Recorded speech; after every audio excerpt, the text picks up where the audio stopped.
Halo para lovers, hari ini podcast Heart to Heart kedatangan bintang tamu spesial, yaitu siapa teman-teman yang di belakang kayaknya udah belum kedengeran namanya siapa, tapi emang gantengnya sudah kelihatan ya dari jauh ya, yaitu Kak Jordi. Mana suaranya? Aduh, ulang. Kayaknya mereka masih terpesona gitu ngelihat bintang tamu kita kali ini. Oke, sekali lagi. Hari ini podcast Heart to Heart kedatangan bintang tamu yang spesial, yaitu siapa teman-teman? Kurang. Jordi Pranata. Tepuk tangan lagi, mana suaranya? Ada ribuan orang para lovers yang lagi nontonin podcast kita hari ini. Ada apa sih sebenarnya ya kan Kak Jordi ini main ke podcast Heart to Heart. By the way, terima kasih ya Kak waktunya udah mau main di podcast Heart to Heart ini. Jadi apa kabar Kak Jordi? Sehat, semangat. Kayaknya fresh ya, auranya juga positif banget. Amin. Terus style-nya juga kayaknya seru banget gitu. Kayaknya tuh mempresentasikan dirinya tuh kelihatan banget gitu auranya. Gitu. Oke, jadi kesibukannya apa nih Kak Jordi? Aku lagi sibuk promo film karena film Yakin Nikah, film aku akan tayang di tanggal 9 Oktober 2025. Seru. Jadi lagi mempromosikan film. Tapi itu kayak ngejalanin juga kayak dari hati ya, kayak santai aja gitu ngerjain kayak oke, cerita sharing gitu. Oke, berarti di sini Kak Jordi jadi apa nih? Aku sebagai karakter di sini gitu. Oke, sedikit cerita tentang film Yakin Nikah. Yakin Nikah ini adalah film yang menceritakan tentang perjalanan seseorang bernama Niken yang diperankan oleh Enzi. Perjalanan untuk menemukan keyakinan akan sebuah pernikahan dengan semua tuntutan, dengan semua tanda tanya yang dia temukan dalam proses pencariannya. Film ini disutradarai oleh Mbak Prita dan rumah produksinya Adia Pictures. Nah, Kak Jordi jadi apa di sini karakternya? Oh ya, aku sebagai Gary. Ya, Gary adalah orang dari masa lalu Niken yang muncul lagi di kehidupan Niken sekarang. Kayaknya para lovers bakal relate nih karakter Gary nih. Saya banyak cerita-cerita di luar tuh biasanya ada yang datang tuh dari masa lalu ketika kita mau move on. Oke, berarti kalau dari Kak Jordi sendiri ketika menyalami karakter Gary ini susah nggak? Atau jangan-jangan relate nih, pernah ada pengalaman cerita gitu? Sulit atau enggak sebetulnya enggak, tapi ada banyak tantangan iya. Karena aku tipikal yang kalau sudah berlalu ya biarkan berlalu gitu. Jadi aku tuh selalu menyelesaikan urusan-urusannya gitu. Jadi nggak pernah ada yang aku tinggalkan begitu aja. Jadi pacaran sama sini ya udah selesai, habis itu move on gitu. Sedangkan kan Gary ini adalah mantan di masa lalu yang sebetulnya unfinished business gitu. Masih ada belum menemukan jawabannya gitu. Kita ini sebetulnya statusnya apa sih gitu. Kayak gitu sih. Jadi ya itu yang aku temukan sebagai tantangan lah. Jadi agak sulit ya karena secara personal kayak ya udah selesai aja challenging. Gitu, sampai selesai. Tapi di sini gimana caranya?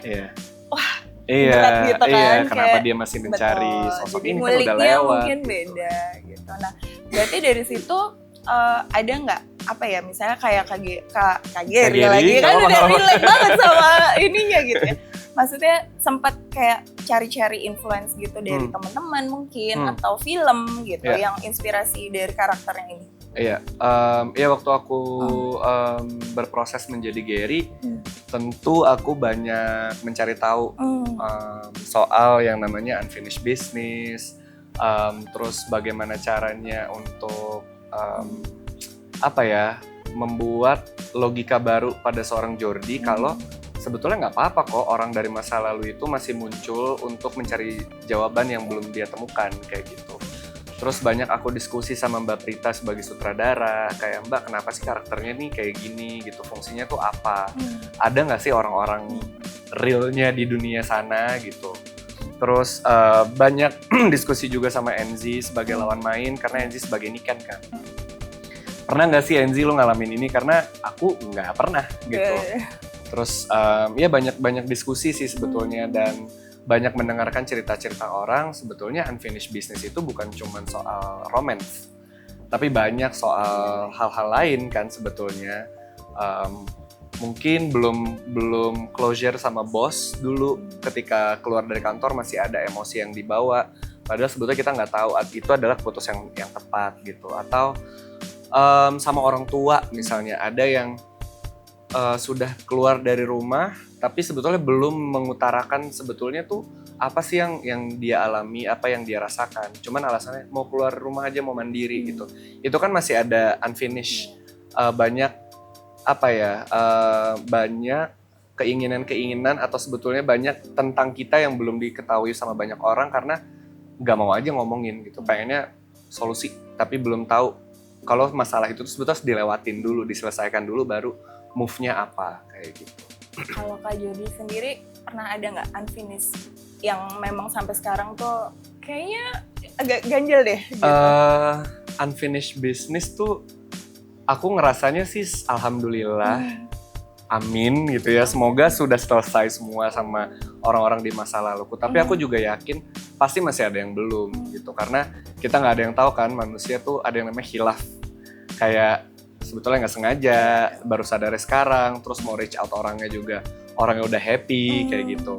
Atau begitu juga sama pertemanan gitu, ada kan ya people come and go, itu kan benar, tapi go-nya ini keadaannya kayak apa ya gitu. Nah itu tuh kadang orang suka bingung ya, kayak maksudnya kalau kita belum ngalamin gitu, kayak kok gini sih, kok gitu, terus kayak rasa ngontrolnya itu kan masih gede. Bener. Kayak kok bisa kayak gini, sebenarnya harusnya nggak kayak gini. Nah momen-momen gitu kalau Kak Jordi sendiri apa yang dia lakukan? Pasti pernah dong ada momen kayak nggak bisa ngontrol nih keadaan nih, gue gimana ya gitu. Iya. Aku biasanya kalau menemukan beberapa masalah yang sebetulnya kayak aku nggak bisa kontrol reaksi atau apapun itu, aku biasanya diem dulu, kayak self reflect gitu, kayak bentar deh, kenapa gue harus ngotot masalah ini harus cepat selesai? Kayaknya biarin diendapin dulu, biarkan orang itu punya space-nya dia sendiri, aku juga dengan space aku sendiri, karena dengan itu masalah yang tadinya lagi berputar terus jadi mengendap, and then biasanya tuh kita bisa lebih berpikir jernih, solusinya apa, oh ya sudah biarkan, atau misalnya oke, kayaknya aku harus ngomong sama dia deh gitu. Jadi biasanya aku kalau menghadapi masalah-masalah tuh nggak pengen buru-buru diselesaikan gitu, nggak langsung kayak lo ngomong apa tadi, ngomong sini, bukan kayak gitu, tapi kayak kok dia ngomong gitu sih, ya, dicerna dulu, digest dulu, baru oke, ngomong deh, atau misalnya ya udah nggak apa-apa, tinggalin aja gitu. Jadi emang harus kepala dingin dulu biasanya. Berarti emang karakternya gitu ya Kak? Apa itu secara dengan proses hidup ya? Apa pernah ada momen kayak gas saya dulu gitu? Ada. Ya? Aku tuh dulu tipikal yang kayak ada masalah di sini, selesai di sini, padahal enggak. Seiring aku hidup gitu ya, banyak pelajaran-pelajaran yang kayak enggak, Jor, semua tuh ada stopnya dulu gitu. Enggak semua harus dipaksain, enggak semua harus sesuai kemauan lo. Tapi ya prosesin, di digest aja dulu. Kalau misalnya memang belum siap untuk dikomunikasikan ya nanti. Kalau misalnya dirasa pada saat itu bisa punya ketenangan menyelesaikan masalah ya go gitu. Berarti, itu tuh butuh proses juga. Nah, berarti sudah melewati titik berdamai dengan keadaan mungkin, apapun yang ada di depan gitu. Mungkin ya, aku sudah banyak belajar dari fase-fase hidup aku. Acting termasuk salah satu healingnya Kak Jordi nggak? Sangat acting yang bahasa lebaynya ya, menyelamatkan gitu. Karena dengan aku berakting, aku bisa belajar banyak aspek, dan itu aku reflect ke kehidupan aku. Ternyata kayak dari banyak masalah yang aku alami, jawaban-jawabannya tuh ada di karakter-karakter yang aku lakukan gitu. Tanpa disadari itu kayak jadi healingnya gitu. Betul, sangat healing lewat acting. Soalnya kelihatan ya para lovers, ngomongin acting tuh matanya berbinar-binar banget gitu, kayak paham sih aku gitu. Iya kan? Jadi basicnya kayak ngerasa hidup tuh kayak lebih berguna gitu. Mungkin kayak Kak Jordi ngerasa ini salah satu cara untuk bisa ngebahagiain orang lain juga. Jadi kayak bawaannya tuh kayak fun aja gitu ngerjainnya. Jadi walaupun ya mungkin karakter yang nggak sesuai dengan diri sendiri ya akhirnya dengan fun aja gitu, dikulik, betul. Tadinya tuh aku berpikir manusia itu adalah hitam dan putih. salah dan benar. Benar. Ternyata setelah aku berakting, enggak. Enggak. Dunia tuh banyak banget warna, ada abu-abu, ada abu-abu mendung, itu tuh banyak banget. Jadi setiap apapun sekarang aku nggak buru-buru dijudge. Tapi aku coba point of view-nya apa dulu nih gitu. Kayak ada seorang pencuri motor. Dulu aku kayak, wah jahat. Sekarang kayak, bentar deh, jangan-jangan dia emang gak punya duit kali buat makan gitu. Itu tuh aku banyak belajar dari acting. Gitu. Jadi dilihat dari dua sisi para lovers. Bener. Kalau Kak Jordi itu udah nggak di depan mata A, bukan berarti itu A, bisa juga B, bisa juga C, atau mungkin sebenarnya nggak ada yang di depan itu gitu. Tapi walaupun aku masih kadang suka emosi kesulut gitu yang kayak, kok dia kurang ajar sih? Bentar. Aku tuh ada kayak gitu Iya, kayak. tapi kayak denger remnya gitu kan sekarang. Iya, sekarang gitu. tuh ada setelah aku ngejudge, langsung kayak nggak boleh judge. Coba dilihat dulu ini masalahnya apa segala macam gitu. Gitu. Karena setiap orang melakukan apapun dengan motivasi kan pasti. Bukan cuman sekedar pengen gue isengin gitu. Pasti ada motivasinya gitu. Dan motivasi itu yang dipelajari di acting kan sebetulnya. Gitu. Nah, berarti dari situ kenapa Kak Jordi akhirnya tuh mau oke, aku ikut casting ini deh film Yakin Nikah ini atau gimana nih karena tertarik dengan karakternya atau gimana pada akhirnya kayak oh yaudah aku mau main di film ini. Banyak banget faktor yang membuat aku mau join di project Yakin Nikah. Karena satu, judulnya sudah sangat relatable dengan fase hidup aku sekarang. Iya kayak Yakin Nikah. Bisa banyak intonasi. Yakin nikah atau yakin nikah atau yakin nikah gitu kan. Itu judulnya tuh udah appealing. Kedua, ini relate sama fase hidup aku sekarang. Ketiga, lawan main dan orang-orang yang ada di dalamnya adalah orang-orang yang penasaran banget gitu. Mau kenal lebih dalam, kayak ada Enzi, Maxim, ada Om Tora, ada Amanda Rigby. Semuanya ini adalah orang-orang hebat dan aku tuh pengen kenal lebih dalam sama mereka. Terus didirect sama Mbak Prita, terus ini film yang diproduksi sama Dia Pictures, yang dimana aku bukan kali pertama bersama dia, tapi udah 2 kali gitu. Jadi rasanya tuh kayak kembali ke rumah gitu. Paham sih, kalau suasana syuting, kekeluargaan kru dan semuanya tuh bikin nyaman, pasti kayak aduh mau lagi. Bener, gitu. Kalau udah nyaman, udah saling percaya, pasti aku ngerasa kemampuan aku tuh jadi lebih keluar gitu. Paham sih. Jadi kalau Kak Jordi pribadi itu lebih sering berarti kayak yakin dulu baru jalanin atau jalanin dulu deh. Ntar juga ketemu gitu. Itu tergantung. Kadang aku kayak yakin dulu baru berjalan. Atau ya berjalan dulu baru akhirnya menemukan keyakinan gitu. Enggak, kayaknya ya tergantung konteksnya sih. Kayak tergantung sama mood aku pada saat itu, apakah orang yang abis belajar sesuatu, biasanya kalau abis kita belajar lebih yakin kan, baru kayak oke, gue yakin go gitu. Tapi ketika aku lagi linglung, gimana ya, bismillah jalanin dulu, baru menemukan keyakinan. Jadi it depends gitu. Jadi dari situ ngerasanya kayak lebih bisa ngobrol sama diri sendiri nggak sih Kak? Iya. Maksudnya itu jadi salah satu kayak oh yaudah deh kalau emang salah, apa masih yang kayak cari opini dari teman atau dari keluarga? Cari opini masih, tapi lebih banyak aku sekarang tanya ke diri aku dalam mengambil keputusan ya, bukan cuma soal project atau menikah atau apapun. Dulu aku orang yang dari luar nanya keluar, karena aku ada istilah lu orangnya alpha atau beta gitu kan. Aku tuh ngerasa aku tuh beta, tapi kayaknya bukan soal alpha atau beta, tapi emang fase apa yang sudah aku lewati, pelajaran-pelajaran apa yang sudah aku lewatin, nah itu yang aku terapkan gitu. Dan aku sekarang berada di fase kayak diri sendiri tuh lebih penting. Jadi sekarang apapun keputusan yang harus aku ambil tuh aku tanya ke diri aku dulu, kayak siap nggak? Nyaman. Terus jadi ketika nanti aku jatuh, ya itu kan pilihan lu gitu. Nggak bisa nyalain orang lain. Catat para lovers, jangan bergantung sama orang lain. Sering-sering ngobrol sama diri sendiri. Itu sih Kak, susah sih Kak. Susah banget. Kan? Maksudnya kayak kadang ke distract tuh sering banget. Jadi harus dapet momen. Apalagi aku tuh people pleaser kan. Jadi kayak udah menemukan, oke Jordi maunya ini. tapi ntar temen-temen gue kasihan gitu. Akhirnya kita sendiri yang terjedot gitu. Betul. Jadi, itu tuh never ending learning iya, lah. Sampai detik ini aku masih cari selaknya gimana caranya supaya bisa. Tapi pasti kayak udah ada titik momen, kayaknya udah sampai sini dulu deh. Karena Iya. kalau kejauhan nanti gue kayaknya terlalu Benar. membantu orangnya, jadi kita sendiri yang Sekarang tuh aku ada suara lain di kepala aku yang kayak mau sampai kapan mikirin orang terus, go. Ada tuh suara itu, jadi kayak ya sudah. which is okay. Which is fine. Iya. Nggak salah, nggak benar. Nggak salah, nggak benar. Berarti momen healingnya Kak Jordi itu apa? Momen healing maksudnya apa? Misalnya kayak, oke gue lagi hektik nih, kayak gue harus ngobrol sama diri sendiri, kayak gue harus menjauh dulu dari dunia. Kan kadang kita ada momen hektik Iya, gitu. iya. Aku tuh pernah berada di lowest point gitu in my life. Cara yang paling top chair buat aku adalah keluar keringat.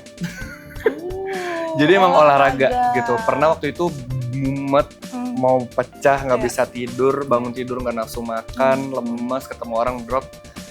Tapi after olahraga, simple olahraga cuma 15 menit skipping doang, itu tuh kayak bikin jantung kepompa dan ngerasa aliran darah tuh kena ke semua tubuh. Di situ jadi bisa berpikir jernih. Yaudah deh ini dulu. Ntar pas udah mau tidur kayak, oh gue bisa. Gitu padahal lagi stres. Pas aku cari tahu, oh karena olahraga gitu. Dan itu aku coba terapkan ketika emang stres. Besok pagi enggak, sebelum mulai hari, at least kena matahari dan keluar keringat. Itu sangat membantu aku buat mengambil keputusan.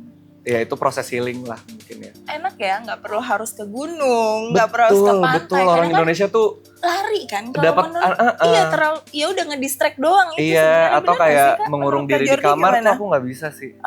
Lari, ya aku ada proses, ada fase di mana aku lari dalam masalah, tapi ternyata masalahnya nggak hilang. Pas kita balik lagi kayak, loh masih ada masalahnya gitu. Jadi emang masalah tuh. Habisin duit doang gak sih? Bener, kayak healing ke Bali, healing ke Jogja, bukan itu sih. Setuju sih. Jadi para lovers, lari atau mencari keringat. Cari keringat. Itu salah satu cara, nggak harus lari ya kan. Intinya keringat aja dan kena matahari. Kena matahari itu aku bisa kasih garansi akan lebih bikin pikiran kalian lebih jernih. Cobain para lovers. Ntar kalau gagal coba komen di IG Kak Jordi atau di Paragraf. Kak aku nggak bisa nih gitu. Nanti aku bisa coba. Fail. Oh mungkin bisa kasih tips nanti. Bisa. Kalau misalnya ternyata cari keringat itu gagal. Tapi mungkin nggak harus dilakuin sekali. Mungkin betul, kayak Kak Jordi harus konsisten gitu. Bisa kayak mungkin sebulan atau dijadiin habit. Jadiin habit, jatuhnya nggak sih lifestyle? Nggak ada salahnya Bener keluar gak sih? keringat itu jadi habit.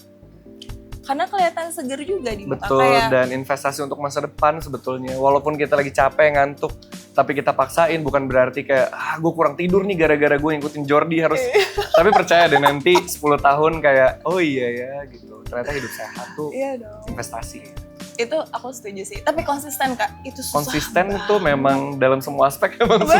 Benar setuju. Kecuali emang kita suka banget ya. Iya. Kayak acting mau nggak mau, ayo udah hajar Ayo, deh karena iya. udah cinta banget gitu Benar, kan. benar. Jalannya juga suka. Nah berarti olahraga atau cari keringat juga harus kayak gitu.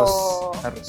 Patokannya kalau lagi males, inget Kak Jordi. Oh iya, healingnya cari keringat gitu. Betul. Stalking aja mungkin di Instagramnya ada momen pas lagi Ada. olahraga. Aku suka sharing Tuh. gitu. Jadi motivasi cari tuh yang positif para Betul. lovers. Dan murah. Murah, betul. Jangan selalu habisin uang yang gak guna sekarang. Healing gak usah belanja. Udah, Bener. ujung-ujungnya pinjol. Coy. Jangan. Itu bukan solusi. Nggak, itu bukan solusi. Oke, berarti balik lagi Kak. Kita Oke. ke perannya Kak Jordi sebagai Oke. Gary. Oke, dari situ Kak. Momen apa yang Kak Jordi ngerasa kayak ini karakter gue banget di dalam film itu? Di dalam filmnya Kinika yang Adegan apa ini yang Jordi banget, Jordi banget. gitu. Oh, ada nggak? ada. Nanti kalau kalian nonton filmnya di tanggal 9 Oktober, ketika Gary sedang berusaha mencuri hatinya Niken. Itu tuh adalah cara Jordi untuk membuat perempuan tuh nyaman sama Jordi. Jordi. Gitu. Jadi nanti wajib nonton nih biar Harus ditonton. Mau tahu caranya gimana, cara-cara. harus nonton filmnya. Tanggal berapa? Tanggal 9 Oktober 2025. 9 Oktober, lama banget ini, masih tanggal berapa Bentar, ini? bentar, kan? bentar lagi. Jangan marah, sabar. Yang penting kita udah tahu nanti ada satu sisinya Kak Jordi yang akan ada di adegan. Emang ini tuh kayak saran dari curhatnya Kak Jordi gitu, kayak gimana kalau gini? Jadi kayak aku bisa relate banget nih gitu. Bener. Oh, nice. Jadi Kak Jordi tipe yang kalau acting tuh nggak cuma by script ya? Iya, Bisa aku biasanya ngasih irisan diriku gitu. Karena kan keren acting, kalau kata guru acting aku ya, acting itu bukan pretending, tapi becoming. Jadi kalau kita sudah pernah mengalami masa itu, kenapa nggak kita coba untuk menuangkan itu gitu. Feelingnya lebih real dibanding kita berpura-pura. Dan kayak kadang bisa lebih nyampe nggak sih Kak?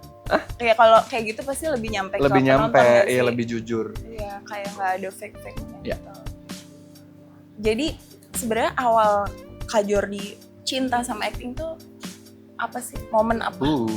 Awal aku cinta sama acting ketika, jadi aku tuh kan emang udah dari kecil melihat seorang aktor tuh kayak wow, cita-cita gitu, impian. Udah ada hatinya ke situ. Udah ada kalau hatinya. nonton film. Iya, udah ada panggilan kayak pengen deh jadi kayak orang ini gitu. Terus ketika belajar soal acting kayak ternyata acting tuh bukan cuma soal pekerjaan gitu, tapi yang tadi dari awal aku bilang acting tuh menyelamatkan aku dari berbagai masalah gitu, karena membuat aku jadi berpikir hidup itu tuh bukan hitam atau putih atau salah atau benar, tidak kotak, tidak lingkaran, tidak segitiga, tapi hidup itu tuh absurd, penuh dengan warna, penuh dengan emosi, bukan cuman happy dan sedih, ada marah, ada nangis, ada takut, ada jijik gitu. Lebih dari itu jadi gitu. Kayak Dan pandangannya tuh lebih dan itu tuh aku temukan dan aku rasakan di tahun 2018 ketika aku lagi belajar acting. Jadi emang dari hati ya, kayaknya pengen coba deh. 2018 aku cabut dari kantor, gaji terakhir aku pakai buat belajar acting. Ikut kelas acting. Kayak penasaran deh, coba gaji terakhir pakai set gitu. Ternyata di situ tuh aku menemukan momen yang kayak wow, oh ini tuh kayak gini. Oh ternyata aku menemukan aku gitu. Lebay. Tapi iya sedikit aku cerita, aku kan basicnya juga ada makeup artist ya Kak. Nah dari situ tuh aku ngerasa tuh karena aku mencintai pekerjaan aku gitu, aku kayak ngerasa makeup itu salah satu cara kita buat healing. Betul. Jadi mempercantik orang, membuat orang bahagia tuh rasanya tuh kayak bukan uang gitu. Maksudnya tuh nomor 2 gitu. Tapi nomor 1 ketika kita bisa membahagiain orang lain, balik lagi kita pasti bakal happy juga. Dan itu juga relate ya sama Kak Jordi gitu. Itu tuh bukan cuma di acting ternyata kan, di semua aspek pekerjaan ketika memang itu panggilan hati dan kita mengerjakannya dengan sepenuh hati, ya akan pasti jadi ada aja berdampak luar biasa gitu. Ngerasain ya Kak? Momen-momen itu. Iya, aku udah merasakan, alhamdulillah. Dan kayaknya perasaan itu tuh nggak akan putus deh kayaknya. Tepuk tangan dulu dong. Aduh, ini kayak lagi curhat sama psikolog. Iya. Harusnya aku yang curhat, harus saya bener nggak? Karena kan salah satu contoh kasus yang berhasil ya Kak. Amin berhasil. Jadi momen itu tuh Kakak ngerasa ya udah Bismillah jalanin di sini. Apapun yang terjadi pasti nggak mungkin nggak ada ganjelannya dong Kak. Ya aku ngelewatin jeleknya kan, lah, maksudnya aku nggak ketolak casting misalnya. Awal 2018 aku ketolak 4, 5, 6, 7 film di awal. Maksudnya aku akhirnya mau acting terus casting ketolak gitu. Terus ngerasain karena aku udah nggak 9 to 5, gajinya nggak ada dong. Terus kayak gimana nih cara bertahan hidup gitu. Betul, tapi kayak kok gue happy aja ya ternyata dengan uang yang tidak banyak di dompet, tapi kok ngerasanya fulfilling gitu. Jadi kayak tidak keberatan karena itu pilihan diriku sendiri kan. Jadi ketika kita sudah memilih dan berani komitmen, apapun yang nanti akan kita hadapi, biasanya kita lebih siap. Begitu juga sama pernikahan kan. Iya. Kalau kita yang keinginannya dari kita sudah muncul, sudah yakin, aku yakin apapun masalah yang akan dihadapi bersama pasangan nanti, entah itu masalah finansial, entah itu masalah dapat anaknya nggak langsung, itu tuh akan bisa dengan mudah dijalani karena ini adalah pilihan gue, ini resiko gue, ini konsekuensi yang sudah tahu akan dihadapi ketika nanti menikah, jadi lebih ringan gitu. mungkin jadi di film Yakin Nikah ini mungkin Kak Jordi juga secara nggak langsung belajar ya. Maksudnya kayak nanti seperti ada bayangannya atau oh berarti nanti gue harus tanya ke diri gue lagi nih udah siap atau belum, pasangan ini tuh udah siap menurut gue atau siap menurut orang lain kayak gitu. Kayaknya Kak Jordi juga tipe orang yang dengerin orang ya, pendengar. Iya, aku lumayan mendengarkan orang. Review-review dari teman-temanku aku enak diajak ngobrol karena aku ngedengerin. Karena ngedengerin orang tuh juga self reflect gitu loh. Jadi cara buat aku mengobati masalah-masalah yang ada di hidup aku. Tanpa harus ke psikolog. Tanpa harus ke psikolog kayak dia kayak gini berarti gue nggak boleh gini. Keren. Nonton deh para lovers ya kan. Ini keren loh Kak Jordi nih ngobrolnya juga kayaknya enak gitu. Jadi saling dengar, saling sharing gitu ya. Kadang momen-momen sharing itu kan susah ya kita dapat gitu. Oke, berarti Kak, 2 pertanyaan terakhir deh. Oke. Kak Jordi, apa yang diharapkan deh dari Jordi Pranata sekarang ini untuk kedepannya? Mau apa yang mau dituju apa yang mau di sharing ke semua orang, ke orang-orang deh, bukan hanya di film aja. Ini pertanyaan simpel tapi lumayan deep. Aku tuh tipikal orang yang nggak muluk-muluk. Nice. Jadi kalau ditanya mau jadi apa atau nanti kedepannya mau apa tuh aku cuman berharap dan berdoa dan ingin sustain aja dengan apa yang aku lakukan sekarang. Maksudnya tuh sustain secara karir, sustain secara sehat, maksudnya sehat-sehat aja gitu. Terus sustain hubungannya dengan orang-orang yang aku sayang tuh pengennya tuh begitu aja. Aku nggak mau ada yang lebih, nggak mau ada yang kurang. Kayak udah segini aja. Itu tuh udah ngerasa cukup dan untuk menjadi sustainable tuh susah, ya kan? Buat aku tuh konsisten tuh susah. Konsisten jadi orang baik itu susah. Konsisten jadi orang yang wise itu juga susah. Jadi pengennya tuh kedepannya aku terus bisa punya point of view yang menyadarkan aku untuk mengambil keputusannya apapun itu ya semoga dengan point of view yang aku sudah pelajari gitu. Ya itu sih pengennya tetap sustain di karir, pengen tetap jadi orang yang nggak muluk-muluk, nggak muluk-muluk sehat, yang ya gitu deh. Bisa. Intinya Kak Jordi tuh pengen cari tenang dalam hidup. Iya, pengen peace. Kayaknya susah sih sekarang, apalagi mungkin dunia kita juga banyak yang naik turun gitu. Jadi Indonesia lagi kayak gini, terus kayak banyak aspek pekerjaan juga lagi tidak stabil, jadi pengennya stabil dan damai gitu. Pengen cari tenang. Iya, pengen cari tenang aja. Tenang para lovers ya. Apapun yang terjadi pasti ada solusinya. Jangan lupa bernafas. Aku selalu bilang apapun yang terjadi nafas. Iya. Udah. Dengerin nafas udah itu udah paling bener. Kalau mau sekarang Kak Jordi nafas ya. Kalau ada masalah cari keringat dan dengerin nafas kalian. Itu keren sih. Oke, terakhir Kak. 1 kalimat ajakan untuk para lovers secara heart to heart ya untuk nonton film Yakin Nikah. Oke, buat penonton heart to heart, para lovers yang sedang mengalami fase hidup bingung dengan keputusan dan tuntutan yang sedang kalian alami, coba nonton film Yakin Nikah.